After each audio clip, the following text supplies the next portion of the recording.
The security camera footage from the parking garage beneath John Blackwood's San Francisco office building showed three men in dark clothing approaching his Tesla Model S at 11:47 p.m. on a Tuesday evening in November. What the cameras didn't capture was the taser that dropped John unconscious before he could reach his car keys, or the unmarked van that carried him away from everything he had built during 15 years as a successful cryptocurrency investor. Kelley Blackwood didn't realize her husband was missing until he failed to come home by midnight, missing their traditional late-night check-in call that had been part of their routine throughout their 8-year marriage. John's work as a Bitcoin trading consultant often required extended hours, but he had never failed to communicate his whereabouts when delayed. "John always calls if he's going to be later than 11 p.m., Kelley told Detective Sarah Martinez during her missing person report the next morning. "Something's wrong. He wouldn't just disappear without contacting me." Detective Martinez had handled dozens of missing person cases involving San Francisco's tech community, but John's disappearance had elements that immediately suggested something more serious than a typical missing person situation. Mr. Blackwood's car was found abandoned in the office building parking garage with signs of a struggle, Detective Martinez explained to Kelley during their initial interview. His wallet, phone, and laptop were left behind, but there's no indication of where he might have been taken. What Kelley didn't immediately reveal to police was the extent of John's cryptocurrency holdings, which she knew could make him a target for sophisticated criminals who specifically targeted Bitcoin investors for robbery and extortion. John had been one of the early adopters of Bitcoin investment, building a portfolio worth over $12 million through careful trading and long-term holdings that he managed from their home office. But the couple had been extremely private about their digital wealth, understanding that cryptocurrency riches could attract unwanted attention from criminals who saw Bitcoin as untraceable and irreversible once stolen. "We never talked about Bitcoin in public or on social media," Kelley explained to her sister Patricia during a frantic phone call about John's disappearance. "We knew that flashing cryptocurrency wealth could make us targets for kidnapping or robbery. But despite their careful privacy, someone had apparently learned about John's Bitcoin holdings and had taken him for reasons that went beyond simple robbery or random crime." The first contact from John's kidnappers came 72 hours after his disappearance, in the form of an encrypted message sent to an email account that only Kelley and John had access to. "We have your husband," the message read. "He has Bitcoin worth millions of dollars, and we want it. If you contact police or FBI, we will kill him immediately. Wait for further instructions." Kelley felt her blood run cold as she realized that John had been kidnapped specifically for his cryptocurrency holdings, and that the criminals were sophisticated enough to know about encrypted communication and the couple's private email accounts. The message included a photograph of John bound and blindfolded in what appeared to be a warehouse or storage facility, providing proof that he was alive, but clearly in the custody of people who were prepared to use violence to achieve their goals. Against the kidnappers' explicit warnings, Kelley contacted FBI Special Agent Robert Sterling, who specialized in cryptocurrency-related crimes and had experience with cases involving Bitcoin extortion and digital asset theft. "Cryptocurrency kidnapping is becoming increasingly common," Agent Sterling explained to Kelley during their confidential meeting. "Criminals target Bitcoin holders because cryptocurrency transfers are irreversible and difficult to trace, making it an ideal ransom medium." "What are the chances of getting John back safely?" Kelley asked, dreading the answer, but needing to understand the reality of their situation. "That depends on several factors," Agent Sterling replied honestly. "The sophistication of the criminals, whether they're willing to negotiate, and most importantly, whether your husband cooperates with their demands for cryptocurrency access." This last point created a dilemma that Kelley had been dreading since receiving the ransom message. John's Bitcoin holdings were secured with complex passwords and multi-factor authentication that only he could access, meaning that paying the ransom would require his active cooperation rather than just transferring funds. "Even if we wanted to pay the ransom," Kelley explained to Agent Sterling, "I don't have access to John's cryptocurrency wallets. The security protocols he used require his personal authorization for any transfers. Thus, this meant that John's kidnappers would need to keep him alive and coherent long enough to extract his cryptocurrency passwords, but it also meant that the ordeal could continue for weeks or months if John refused to cooperate, or if the criminals encountered technical difficulties accessing his digital assets. The second message from the kidnappers arrived 5 days after John's disappearance, containing more explicit threats and evidence that they were becoming frustrated with the complexity of cryptocurrency security protocols. "Your husband is being uncooperative about providing his Bitcoin passwords," the message read. "We are prepared to use more serious methods of persuasion. You have 48 hours to convince him to cooperate, or we will begin removing his fingers until he changes his mind." The message included another photograph of John, showing visible signs of physical abuse and exhaustion that indicated his captors were already using violence to try to force his cooperation. Kelley understood that she was facing an impossible choice between John's safety and the financial security they had spent years building through careful cryptocurrency investment. But more terrifying was the realization that even if John provided his passwords, there was no guarantee that his kidnappers would release him alive rather than eliminating a witness who could identify them. The cryptocurrency wealth that had provided John and Kelley with financial independence and security had become the instrument of John's torture and the potential cause of his death, transforming their digital fortune from an asset into a liability that threatened to destroy everything they had built together. In the abandoned warehouse on the outskirts of Oakland where John was being held, his captors had set up what amounted to a sophisticated cryptocurrency extraction operation, complete with computer equipment, security monitoring systems, and torture devices designed to break down his resistance to providing his Bitcoin passwords. The leader of the kidnapping operation was Marcus Whitmore, a former cybersecurity specialist who had turned to cryptocurrency crime after losing his job and developing a gambling addiction that had destroyed his legitimate career. His knowledge of digital security made him particularly dangerous because he understood both the technical aspects of Bitcoin theft and the psychological methods needed to extract passwords from unwilling victims. "John," Marcus said during one of their daily interrogation sessions, "we know you have over $12 million in Bitcoin spread across multiple wallets. We're going to get those passwords eventually, so you might as well cooperate now and save yourself unnecessary pain." John had been resisting his captors' demands for 2 weeks, enduring sleep deprivation, physical beatings, and psychological torture designed to wear down his resolve while keeping him functional enough to operate cryptocurrency software. "I've told you already," John replied through split lips and swollen eyes. "Even if I give you the passwords, the wallets have time delays and multi-signature requirements that will prevent you from accessing the Bitcoin immediately." This was partially true. John had implemented sophisticated security protocols that would make it difficult for thieves to quickly transfer his cryptocurrency holdings, even with his passwords. But he was also buying time while hoping that Kelley and law enforcement were developing a rescue plan that could save him before his captors became completely frustrated with the technical obstacles. Marcus's associate, Vincent Sterling, was a career criminal with experience in kidnapping and extortion, who provided the physical violence that complemented Marcus's technical expertise. "Time delays can be bypassed if you cooperate fully," Vincent told John while brandishing a pair of bolt cutters near his hands. "But if you keep lying to us about your security systems, we're going to start removing body parts until you decide to be more honest." The torture that John endured over the following days was systematic and escalating, designed to break his psychological resistance while maintaining his physical capacity to operate computer systems and provide the detailed cooperation that cryptocurrency theft required. But John's resistance was motivated by more than just protecting his financial assets. He understood that cooperating with his kidnappers would likely result in his death once they successfully accessed his Bitcoin holdings and no longer needed him alive. "They're going to kill me regardless of whether I cooperate," John told himself during the brief periods when he was left alone between interrogation sessions. "My only chance of survival is to delay long enough for Kelley to find me or for them to make a mistake that allows me to escape." This logic kept John fighting, despite injuries and exhaustion that were testing the limits of his physical and mental endurance.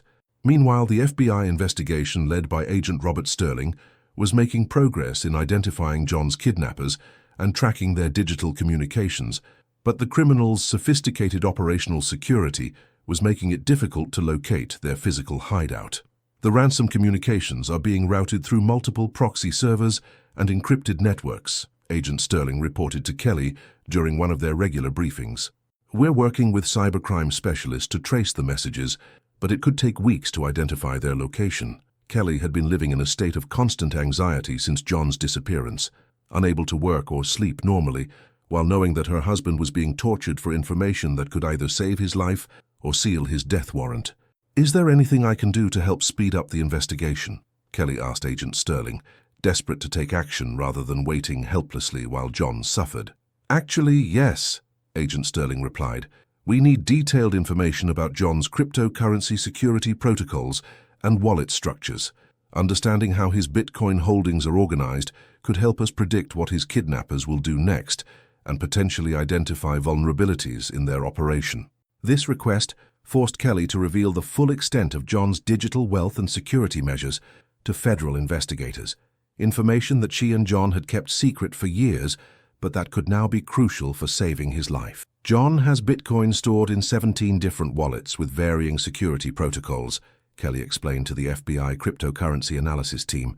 "Some wallets have simple password protection, but others require multiple authorization steps and time delays that could frustrate amateur criminals." This intelligence helped federal investigators understand that John's kidnappers were likely becoming increasingly desperate as they encountered technical obstacles that prevented quick access to his cryptocurrency holdings. "The more sophisticated John's security protocols are, the more dangerous the situation becomes," Agent Sterling warned Kelley. "Frustrated criminals who can't access expected payoffs often resort to extreme violence against their victims." 3 weeks into John's captivity, his kidnappers' frustration had escalated to the point where they were threatening to kill him within 24 hours unless he provided complete cooperation with their Bitcoin theft operation. "This is your final opportunity," Marcus told John during what both men understood would be the decisive interrogation session. "Give us full access to your cryptocurrency wallets, or Vincent is going to torture you to death while we figure out other ways to access your Bitcoin." John realized that his strategy of resistance through delay had reached its limits, and that he would need to either cooperate with his kidnappers' demands or find some way to escape before they carried out their threats to kill him. The cryptocurrency fortune that had taken years to accumulate was about to determine whether John would survive his ordeal or become another victim of the growing epidemic of Bitcoin-related violent crime that was targeting wealthy cryptocurrency investors throughout the United States. As John entered his 4th week of captivity, his physical condition had deteriorated to the point where his kidnappers were concerned that he might die from his injuries before they could extract his Bitcoin passwords. This concern created the opportunity that John had been waiting for, a moment when his captors would need to reduce their security measures to provide him with medical attention. "The prisoner needs medical treatment," Vincent Sterling told Marcus during one of their planning discussions that John overheard from his holding cell. "If he dies before we get the Bitcoin, we've wasted 3 weeks and have nothing to show for it."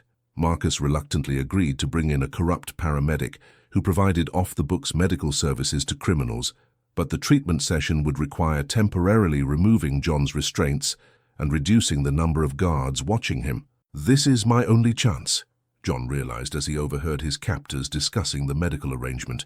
"If I'm going to escape, it has to be during the treatment session when their attention is focused on other things." John had been carefully observing the warehouse layout and security procedures throughout his captivity, memorizing details about guard rotations, exit routes, and the locations of weapons and communication equipment that he could potentially access during an escape attempt. The warehouse was located in an industrial area of Oakland, with limited foot traffic, but John had heard vehicle sounds that suggested the presence of other businesses or transportation infrastructure that might provide escape routes if he could get outside the building. Meanwhile, the FBI investigation had finally made a breakthrough in tracing the kidnappers' communications to a general geographic area that included the warehouse where John was being held. "We've narrowed the search area to a 12-square-block industrial district in Oakland," Agent Sterling reported to Kelley during their latest briefing. "We're conducting surveillance on suspected locations, but we need more specific intelligence to identify the exact building." "How long will that take?" Kelley asked, knowing that John's time was running out as his kidnappers became increasingly desperate and violent. "Could be days or weeks," Agent Sterling replied honestly. "These criminals are sophisticated enough to avoid obvious detection, so we need either luck or a major mistake on their part." But Kelley had been conducting her own investigation, using John's cryptocurrency contacts and her knowledge of his business relationships to identify people who might have had access to information about his Bitcoin holdings. "I've been thinking about how the kidnappers knew about John's cryptocurrency wealth," Kelley told Agent Sterling. "Very few people had access to that information, and most of them are people we trust completely." "You think someone John knew might have provided information to the kidnappers?" Agent Sterling asked. "Either deliberately or accidentally," Kelley replied. "John was careful about security, but he did discuss cryptocurrency strategies with other investors and technical consultants who would have understood the value of his holdings." This investigation angle had led Kelley to discover suspicious communications between one of John's cryptocurrency consultants and unknown parties who had been asking detailed questions about John's security protocols and wallet structures. "Thomas Crawford has been John's blockchain technical advisor for 3 years, Kelley explained to Agent Sterling, "but I found evidence that he's been sharing confidential information about John's cryptocurrency holdings with people who claim to be potential business partners." This intelligence breakthrough helped FBI investigators identify Marcus Whitmore as John's likely kidnapper, since Marcus had previously worked with Thomas Crawford before his career in cybersecurity had ended due to his gambling and substance abuse problems. Marcus Whitmore has the technical knowledge to plan a cryptocurrency kidnapping and the criminal motivation to carry it out, Agent Sterling reported after reviewing the intelligence that Kelley had developed. "More importantly, we can use his known associates and previous addresses to narrow our search for the warehouse where John is being held." As federal agents prepared to raid suspected locations based on Marcus's criminal history and known associates, John was implementing his escape plan during the medical treatment session that his kidnappers had arranged. The corrupt paramedics' arrival created enough distraction that John was able to slip his restraints and access a toolbox that contained potential weapons and tools for breaking through the warehouse's security barriers. "Time to go," John whispered to himself as he heard his captors arguing with the paramedic about payment and scheduling, providing him with crucial minutes of reduced surveillance while they were focused on other concerns. John's escape from the warehouse involved breaking through a skylight and crawling across industrial roofing until he could reach a fire escape that allowed him to get to ground level without being detected by the guards who were monitoring the building's main exits. But escaping the warehouse was only the first step. John needed to reach safety and contact law enforcement before his kidnappers realized he was gone and either fled or retaliated against him for his escape. Using his knowledge of the Oakland industrial area and his understanding of his kidnappers' likely response to discovering his escape, John made his way to a truck stop where he was able to contact 911 and provide FBI agents with the exact location of the warehouse where he had been held. "This is John Blackwood," he told the emergency dispatcher. "I'm the Bitcoin kidnapping victim the FBI has been investigating. I've escaped from my captors, and I can provide the exact location where they're holding their operation." The FBI raid on the warehouse took place within 2 hours of John's escape, resulting in the arrest of Marcus Whitmore, Vincent Sterling, and 3 other associates who had been involved in the cryptocurrency kidnapping operation. But John's ordeal had revealed the extent to which Bitcoin wealth could make individuals targets for sophisticated criminal operations that were specifically designed to extract cryptocurrency holdings through prolonged torture and coercion. The digital fortune that had provided John and Kelley with financial security had nearly cost him his life, and his survival had depended on both his personal resilience and the investigative work that had enabled law enforcement to track down his kidnappers before they carried out their threats to kill him. John's rescue and the subsequent FBI investigation revealed that his kidnapping had been part of a much larger criminal enterprise that specifically targeted wealthy cryptocurrency investors throughout California and Nevada. The evidence collected from the warehouse where he had been held documented systematic torture, extortion, and theft operations that had victimized dozens of Bitcoin holders over a 2-year period. The Whitmore organization was operating essentially as a cryptocurrency robbery syndicate, Agent Sterling explained to John and Kelley during their debriefing session at the FBI field office in San Francisco. They identified wealthy Bitcoin investors through social media, business connections, and corrupt insiders, then kidnapped them for extended periods until they provided access to their digital assets. The investigation had uncovered evidence of at least 15 other Bitcoin kidnapping cases involving victims who had been held for periods ranging from several days to over a month, while criminals extracted their cryptocurrency passwords through torture and psychological coercion. Most of the victims never reported their kidnappings to law enforcement, Agent Sterling continued. They were either killed by their captors after providing cryptocurrency access, or they were too traumatized and embarrassed to seek help from authorities. John's case had been unusual because Kelley's immediate reporting of his disappearance and her cooperation with federal investigators had enabled law enforcement to track down his kidnappers before they could complete their theft operation and eliminate him as a witness. Your wife's detective work was crucial for identifying Marcus Whitmore and locating the warehouse where you were being held, Agent Sterling told John. Without her investigation into the cryptocurrency consultant connection, we might not have found you in time. The evidence that investigators collected from Marcus's operation revealed the sophisticated methods that criminals were using to identify and target Bitcoin holders, including surveillance of cryptocurrency conferences, infiltration of investor networks, and corruption of technical consultants who had access to wealthy clients' security information. Thomas Crawford provided detailed intelligence about your cryptocurrency holdings, security protocols, and personal habits in exchange for $50,000 from Marcus's organization, Agent Sterling reported.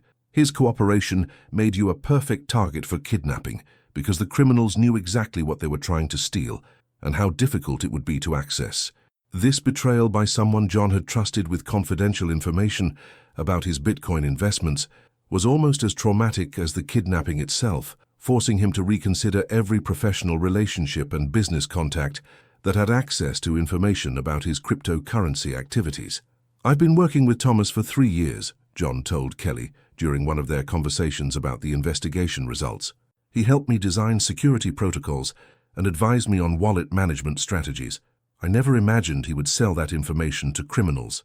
The federal prosecutions that resulted from John's case were comprehensive and severe, reflecting both the violent nature of the crimes and the growing concern among law enforcement agencies about cryptocurrency-related kidnapping and extortion. Marcus Whitmore received a life sentence without possibility of parole, Prosecutor Margaret Hayes announced during the sentencing hearing. The systematic torture and murder of cryptocurrency kidnapping victims represents some of the most serious criminal conduct federal courts have encountered. Vincent Sterling and the other associates involved in the kidnapping operation received sentences ranging from 25 to 40 years in federal prison, while Thomas Crawford was sentenced to 15 years for his role in providing intelligence that enabled the crimes. But John's focus had shifted from seeking justice against his kidnappers to rebuilding his physical and psychological health while developing security measures that would prevent similar targeting in the future. The torture left me with permanent injuries and post-traumatic stress that will affect me for the rest of my life, John explained during his victim impact statement. But the psychological trauma of being betrayed by someone I trusted professionally is almost worse than the physical abuse I endured.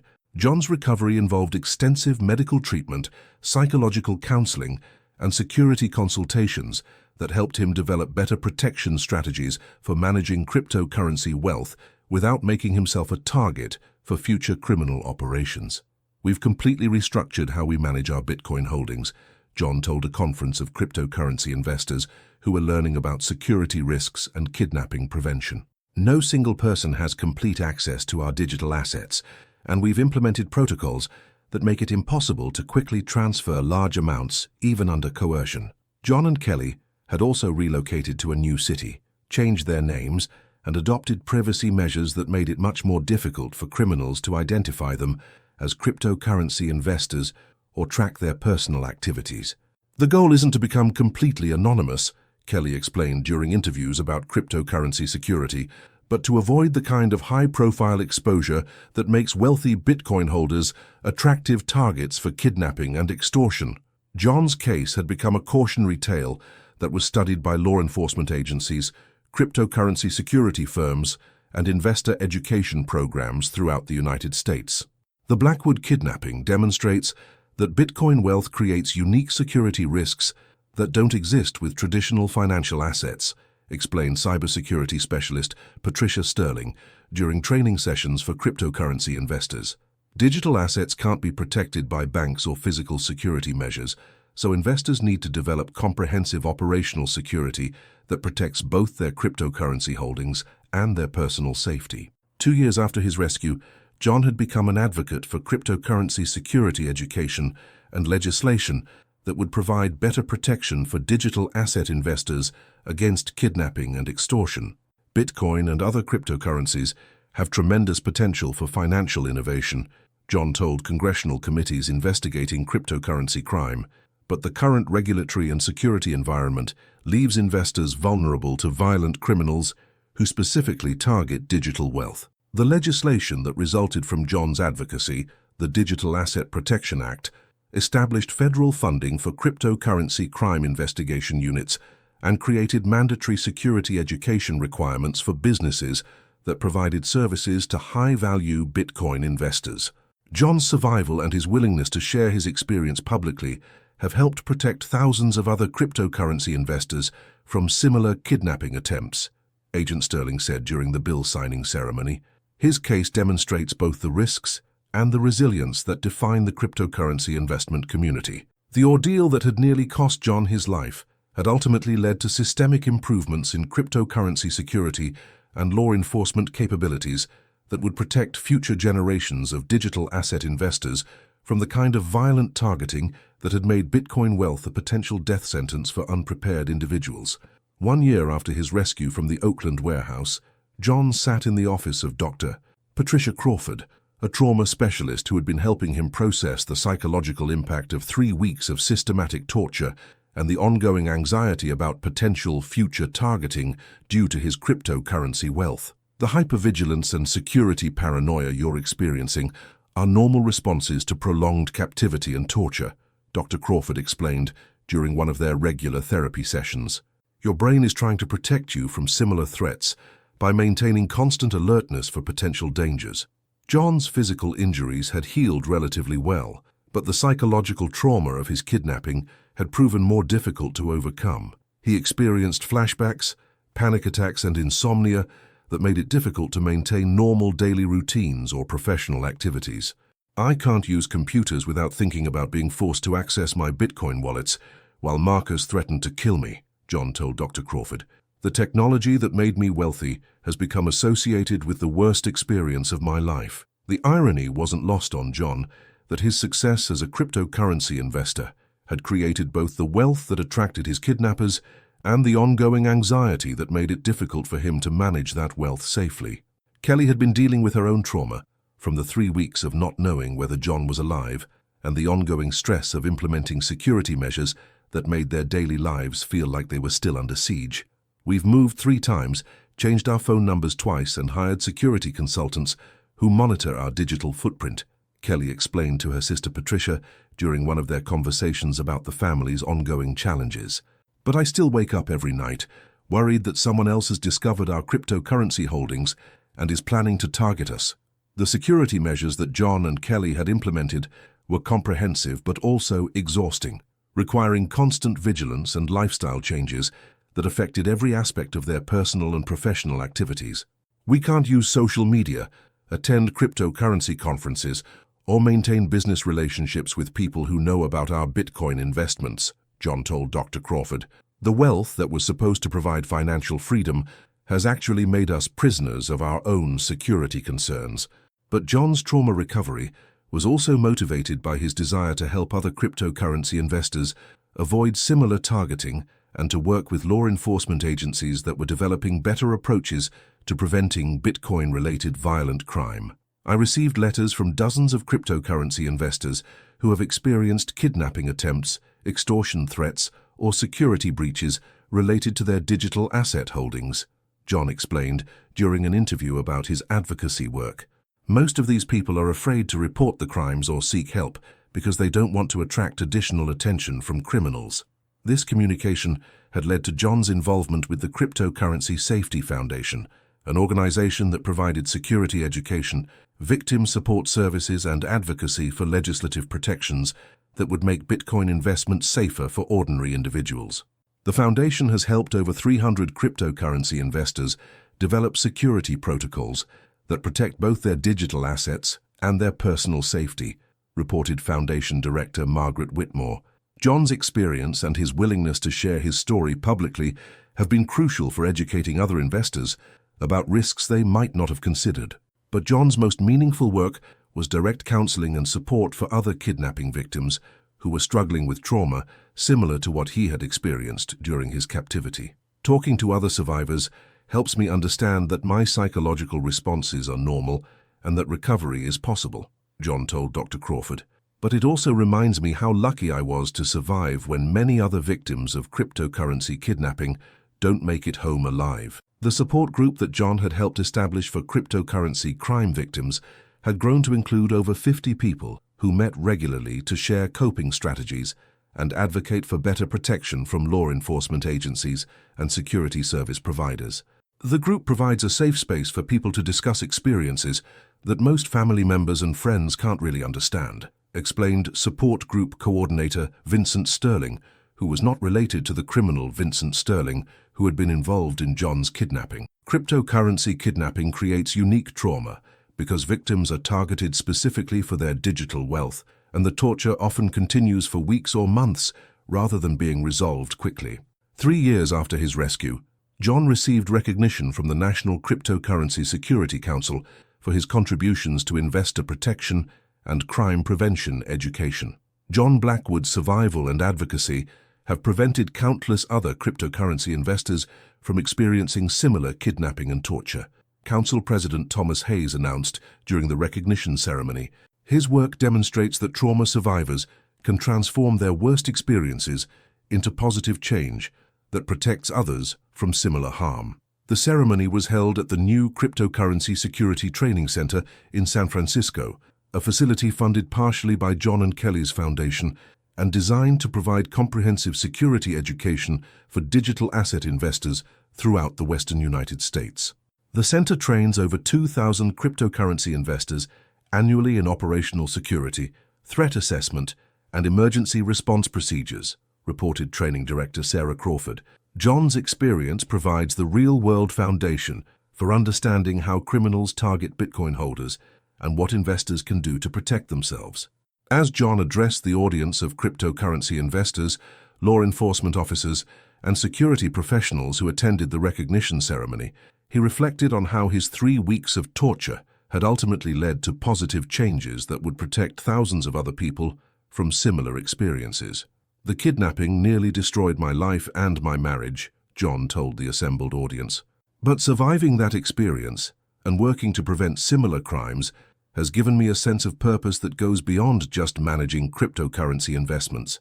The goal isn't to scare people away from Bitcoin or digital assets, but to help them understand that cryptocurrency wealth requires different security considerations than traditional financial assets.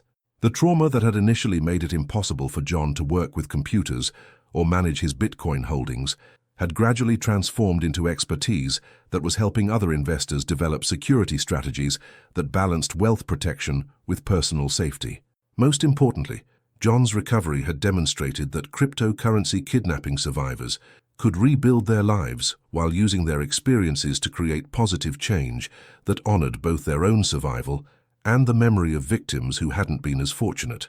5 years after his rescue from the Oakland warehouse, John stood before a joint session of Congress, testifying about the Cryptocurrency Victim Protection Act, federal legislation that would establish specialized law enforcement units and victim services for people targeted by Bitcoin-related violent crime. Cryptocurrency kidnapping and torture represent a growing threat to American investors that requires coordinated federal response, John told the assembled representatives and senators. The criminals who target Bitcoin holders are often part of international organizations with sophisticated technical capabilities and extensive resources for identifying and attacking vulnerable individuals. In the gallery, Kelley watched her husband deliver testimony that had been shaped by years of recovery work, victim advocacy, and collaboration with law enforcement agencies that were developing better approaches to cryptocurrency crime prevention and investigation. The legislation that John was supporting had grown out of his work with the Cryptocurrency Safety Foundation and represented the most comprehensive federal response to digital asset-related violent crime that Congress had ever considered.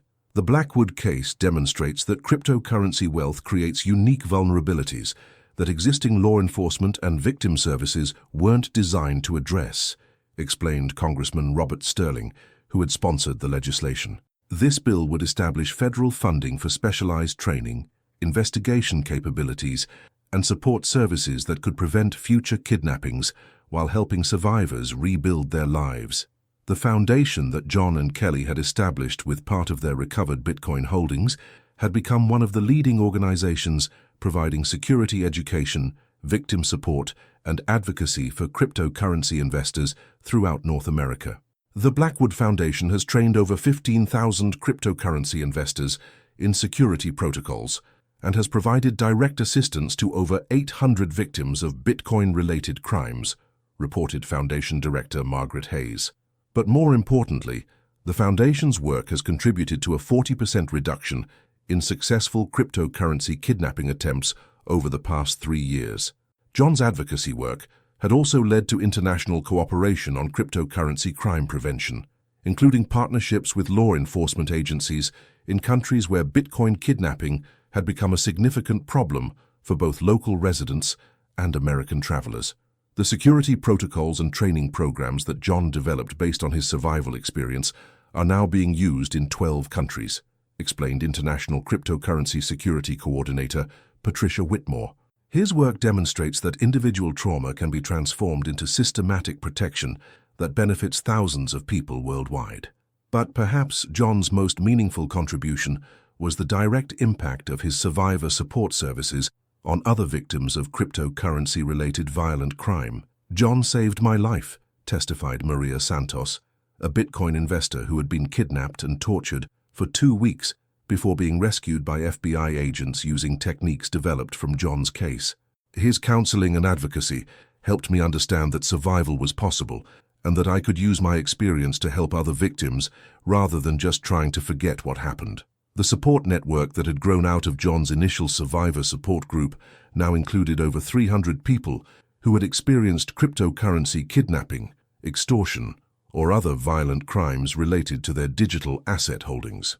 The network provides both emotional support and practical assistance for people who are dealing with trauma that most traditional victim services don't understand, explained Support Network Coordinator Thomas Crawford, who was not related to the corrupt consultant who had betrayed John's security information. Cryptocurrency crime creates unique challenges for survivors because the wealth that attracted the criminals often continues to make victims targets for future attacks. 7 years after his kidnapping, John received the Presidential Medal of Freedom in recognition of his contributions to cryptocurrency security and victim advocacy work that had prevented countless other Americans from experiencing similar torture and trauma. John Blackwood transformed his survival from cryptocurrency kidnapping into a nationwide movement that has protected thousands of digital asset investors while helping other survivors rebuild their lives, President Sarah Martinez said during the medal ceremony. His work demonstrates the American values of resilience, service, and commitment to protecting others from harm. The ceremony was held at the National Cryptocurrency Security Memorial, a facility that honored victims of Bitcoin-related violent crime while providing education and training that helped prevent future tragedies. The memorial recognizes that cryptocurrency innovation comes with risks that have cost some people their lives, John said during his acceptance speech. But it also demonstrates that survivors and families can work together to create protection that ensures those deaths were not meaningless. As John concluded his remarks and looked out at an audience that included survivors, family members of victims, law enforcement officers, and cryptocurrency investors from around the world, he understood that his 3 weeks of torture had ultimately created a legacy that extended far beyond his own survival. The kidnapping that had nearly killed him had become the catalyst for federal legislation, international cooperation, and systematic protection efforts that were preventing similar crimes while supporting other survivors who were working to rebuild their lives. "The criminals who tortured me believed that Bitcoin wealth made people vulnerable targets who could be exploited without consequences," John reflected during interviews about his advocacy work. What they didn't understand was that survival and recovery could create strength and determination that would ultimately protect thousands of other people from similar attacks. The cryptocurrency fortune that had attracted John's kidnappers had been preserved and was now funding protection efforts that made Bitcoin investments safer for everyone. But more importantly, his experience had demonstrated that even the most traumatic criminal victimization could be transformed into positive change that honored both individual survival and collective security. Most significantly, John's story had become a powerful reminder that cryptocurrency wealth, like any form of significant assets, required not just technical security measures, but also personal safety protocols and community support systems that protected investors while allowing them to benefit from digital innovation without living in fear. The man who had been tortured for his Bitcoin passwords had ultimately created a legacy of protection, education, and support that would shield future generations of cryptocurrency investors from the kind of violent targeting that had nearly cost him everything.